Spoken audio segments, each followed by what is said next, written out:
3월 24일 오늘의 말씀은 마태복음 23장 29절에서 39절입니다. 화 있을진저 외식하는 서기관들과 바리새인들이여, 너희는 선지자들의 무덤을 만들고 의인들의 비석을 꾸미며 이르되, 만일 우리가 조상 때에 있었더라면 우리는 그들이 선지자의 피를 흘리는 데 참여하지 아니하였으리라 하니, 그러면 너희가 선지자를 죽인 자의 자손임을 스스로 증명함이로다. 너희가 너희 조상의 분량을 채우라. 뱀들아, 독사의 새끼들아, 너희가 어떻게 지옥의 판결을 피하겠느냐. 그러므로 내가 너희에게 선지자들과 지혜 있는 자들과 서기관들을 보내매, 너희가 그 중에서 더러는 죽이거나 십자가에 못 박고, 그 중에서 더러는 너희 회당에서 채찍질하고 이 동네에서 저 동네로 따라다니며 박해하리라. 그러므로 의인 아벨의 피로부터 성전과 제단 사이에서 너희가 죽인 바라기아의 아들 사가랴의 피까지 땅 위에서 흘린 의로운 피가 다 너희에게 돌아가리라. 내가 진실로 너희에게 이르노니 이것이 다 이 세대에 돌아가리라.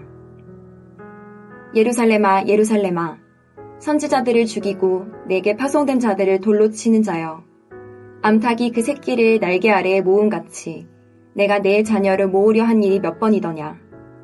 그러나 너희가 원하지 아니하였도다. 보라, 너희 집이 황폐하여 버려진 바 되리라. 내가 너희에게 이르노니 이제부터 너희는 찬송하리로다 주의 이름으로 오시는 이여 할 때까지 나를 보지 못하리라 하시니라. 마태복음 23장 29절에서 39절 말씀을 함께 묵상하겠습니다. 서기관과 바리새인들을 향한 예수님의 분노는 그치지 않습니다. 예수님은 그들 향한 마지막 화를 선언하시고 그들의 죄악을 다시 한번 드러내십니다. 그리고 예루살렘의 폐허를 예언하시죠. 이 부분에서 예수님이 그의 백성과 그 예루살렘을 얼마나 사랑하셨는지를 엿볼 수 있습니다. 7번째 화의 선포입니다.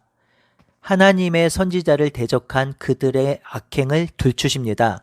서기관들과 바리새인들은 선지자들의 무덤을 만들고 의인들의 비석을 꾸미면서 만일 우리가 조상 때에 살았더라면 우리는 선지자의 피를 흘리는데 참여하지 않았을 것이라고 합니다.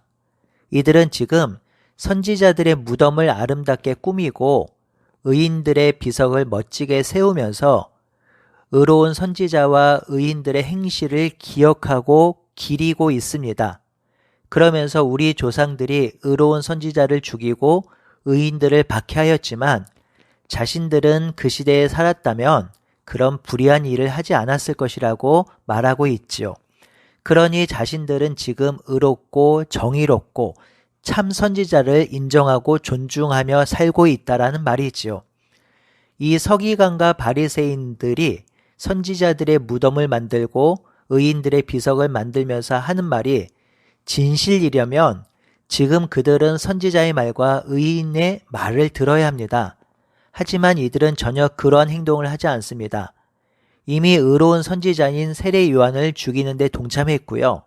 참 선지자이며 진정한 의인인 예수님을 핍박하고 죽이려고 하고 있습니다.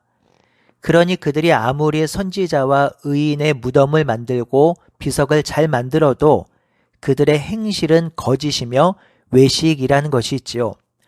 어쩜 우리가 사는 세상과 이렇게 똑같을까요?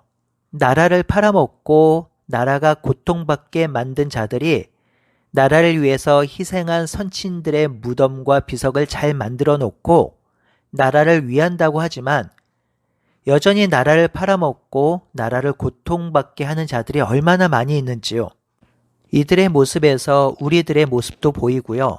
우리들의 모습 속에서 이들의 모습도 보입니다. 참 가슴 아픈 일이지요. 말씀을 다시 살펴볼까요? 예수님은 속는 분이 아니지요. 예수님은 그들의 불의함과 악함을 다 보셨습니다.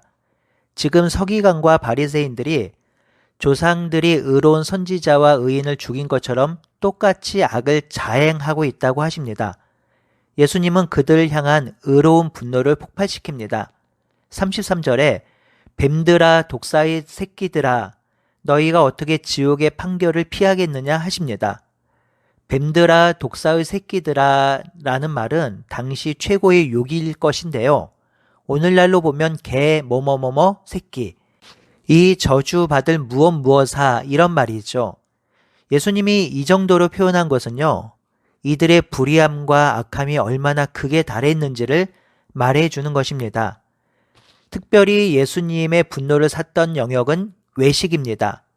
자신들이 더 타락하고 부패하고 썩었는데 그렇지 않은 척하는 것이죠. 자신들의 눈에는 들보가 있는데 다른 사람의 티를 보면서 나무라는 것입니다. 이중인격의 구제불능입니다. 이들에게는 도저히 회생 가능성이 보이지 않습니다. 보십시오.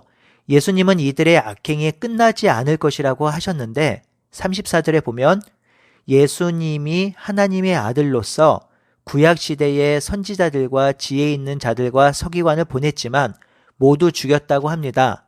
더러는 십자가에 못 박고 회당에서 채찍질하고 이 동네에서 저 동네로 따라다니면서 박해했다고 하지요.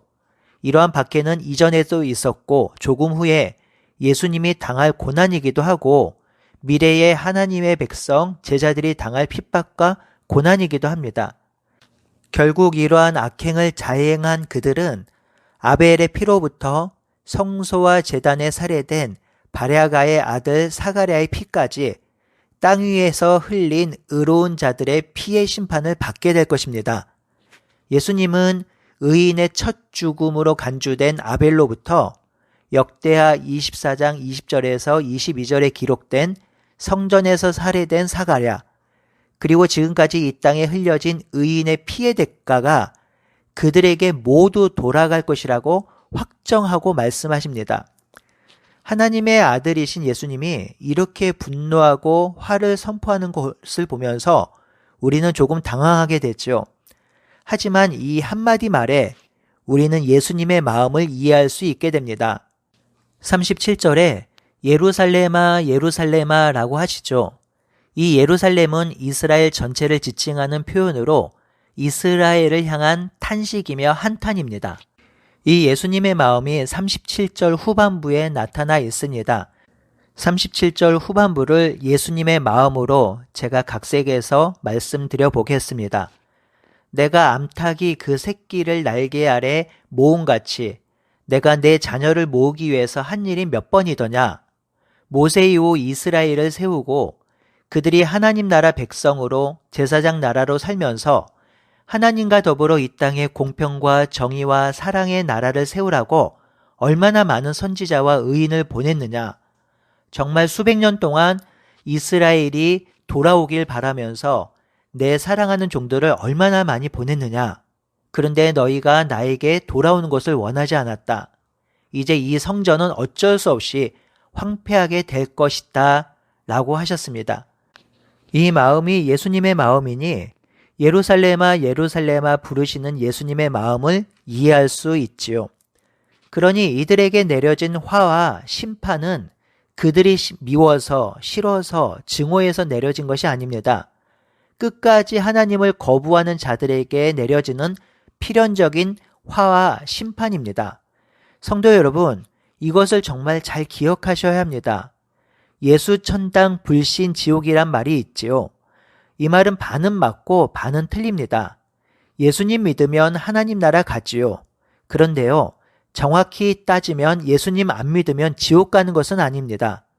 불신 지옥이라는 말 때문에 얼마나 많은 사람들이 기독교를 배타적인 종교로 보고 있는지요. 예수님 안 믿어서 지옥 가면 의롭게 산 사람, 이순신, 세종대왕 또는 정의롭게 살았지만 예수님을 안 믿는 사람들은 어떻게 하냐는 것입니다.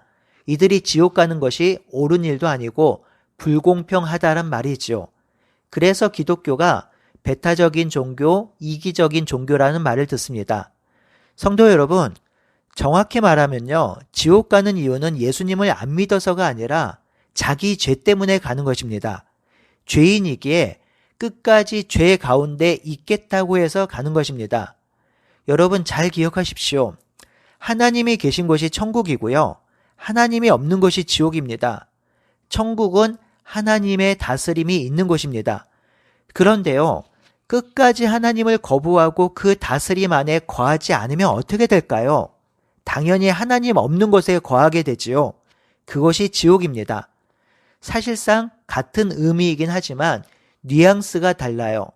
인간은 죄로 인해서 하나님을 떠났고 하나님과 함께할 수 없습니다. 그러니 다 지옥 가는 것입니다.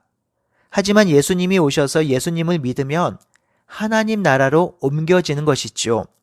성도 여러분, 예수님은 마지막으로 37절에서 39절의 말씀을 하시면서 종교 지도자들과 끝까지 돌아오지 않는 이스라엘을 향한 화와 심판의 메시지를 끝내십니다. 그런데 놀랍게도 이 마지막 단락은 예루살렘아 예루살렘아 라로 시작하며 39절에 주 이름으로 오시는 이여 찬미를 받으소서 하고 너희 입으로 찬양할 때까지 너희는 정녕 나를 보지 못하리라 라고 끝이 납니다. 이 39절의 말씀은 반어법적인 요소가 담겨 있습니다. 주의 이름으로 오시는 이여라고 찬미하면 다시 주를 볼 수 있다란 말이기도 합니다. 이 선포는 예루살렘을 향한 하나님의 마지막 은혜의 손길입니다. 예수님은 마지막까지 일말의 여지를 남겨놓으십니다. 회복과 돌이킴의 여지를 남겨놓으십니다. 이 마지막 단락은 심판과 화의 선포에도 그럼에도 불구하고 돌아오길 바라는 예수님의 간절한 염원이 담겨 있습니다. 이 예수님의 마음은 변하지 않습니다. 지금도 예수님은 동일하십니다. 예수님은 지금도 이 땅의 백성들이 자신에게 돌아오길 원하십니다. 지금도 자기의 의와 자기 욕망으로 살아가는 사람들, 지금도 하나님을 거부하며 심지어 예수님을 저주하는 사람들도 돌아오길 바라십니다. 그러니 지금도 기회는 있지요. 지금도 돌이킬 시간이 있습니다. 그래서 지금도 성령을 통해 우리로 하여금 복음을 전하게 하시는 것이지요. 혹시 말씀을 듣는 분들 가운데 하나님과 멀어지고 예수님을 등지고 있는 분이 있으면 지금 예수님께 나오십시오. 예수님은 지금 당신을 기다리고 있습니다. 예수님과 동행하며 하나님과 함께하는 삶이 바로 천국의 삶이며 예수님을 거부하고 하나님을 등진 삶이 지옥의 삶입니다. 오늘 하루도 삼위 하나님 안에서 그분과 동행하며 천국을 누리며 사는 우리 모두가 되기를 바라고 소원합니다. 아멘.